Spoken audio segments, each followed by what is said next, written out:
شرور أنفسنا ومن سيئات أعمالنا ومن يهده الله فلا مضل له ومن يضلل فلا هادي له ونشهد أن لا إله إلا الله ونشهد أن سيدنا ومولانا محمدا عبده ورسوله.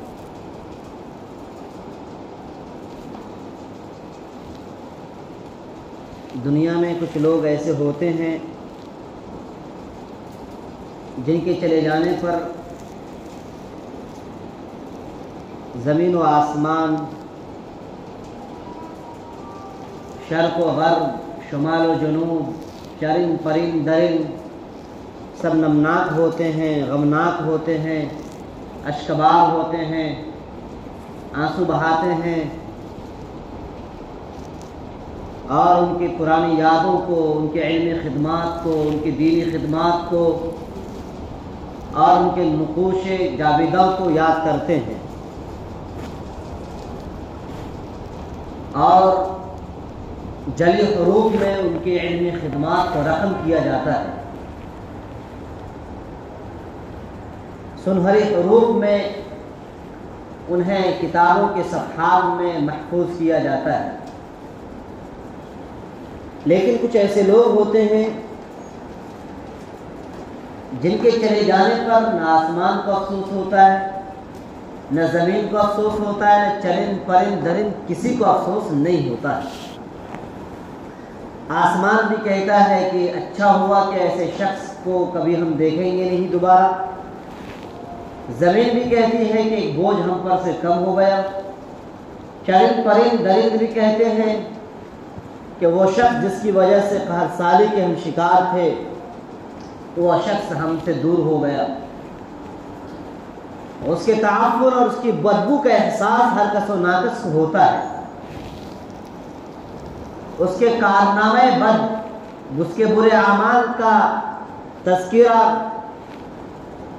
ہر خاص و عام کے درمیان ہوا کرتا ہے، جس کی وجہ سے اس کے عذاب میں مزید اضافہ ہوتا چلا جاتا ہے. ہر کوئی اس کو گالی دیتا ہے، ہر کوئی اس کا تذکرہ برے الفاظ سے، برے جملوں سے کرتا ہے. ایسا شخص دنیا میں بھی رسوا ہے اور آخرت میں بھی رسوا ہوگا. بہترین شخص وہ ہے جن کے بارے میں شاہ ولی اللہ رحمۃ اللہ علیہ نے اپنی کتاب حجت اللہ البالغہ میں لکھا ہے کہ آپ اپنے اندر ملکوتی صفت کو غالب کرنے کی کوشش کرو، کیونکہ ہر انسان دو صفات سے مرکب ہے. ایک صفت ملکوتی یعنی فرشتوں کی صفت ہوا کرتی ہے اور دوسری صفت جانوروں کی اور حیوانی صفت ہوا کرتی ہے. ان دونوں صفات کا جامع اور ان دونوں صفات سے متصف اور ان دونوں صفات کا منسجم یہ انسان ہوا کرتا ہے. جو انسان اپنے اندر ملکوتی صفت کو، فرشتوں کی صفت کو غالب کرتا ہے، وہ وقت آتا ہے کہ اس کا شمار فرشتوں کے زمروں میں اور فرشتوں کے صفوں میں ہونے لگتا ہے. اللہ تبارک و تعالیٰ اس کی محبت ہر کس و ناقص کے دلوں میں داخل فرماتا ہے، اپنے پاس موجود فرشتوں کو بلاتا ہے. یہ کتاب میں یہ بات لکھی ہوئی ہے. شاہ ولی اللہ رحمۃ اللہ علیہ تحریر فرماتے ہیں اپنی کتاب حجت اللہ البالغہ میں کہ اللہ تبارک و تعالیٰ اپنے پاس جو موجود فرشتے ہیں ان کو بلاتے ہیں. ان فرشتوں کو ملائے اعلیٰ کے نام سے جانا جاتا ہے، کیونکہ کچھ فرشتے ایسے ہوتے ہیں جو ملائے سافل ہوا کرتے ہیں، جن کا کام صرف اور صرف اس زمین پر رہنا ہے. وہ عروج نہیں کر سکتے، وہ ملائے اعلیٰ تک، وہاں پر ایک پارلیمنٹ ہے، وہیں تک ان کی رسائی ہوتی ہے، اس سے اوپر ان کی رسائی نہیں ہو سکتی ہے. ان فرشتوں کو ملائے سافل کہا جاتا ہے. اور وہ فرشتے جو ملائے اعلیٰ، وہ فرشتے جو خالص نور سے بنے ہیں، کیونکہ میں آپ کو یہ بتا دوں کہ فرشتے دو طرح کے ہیں.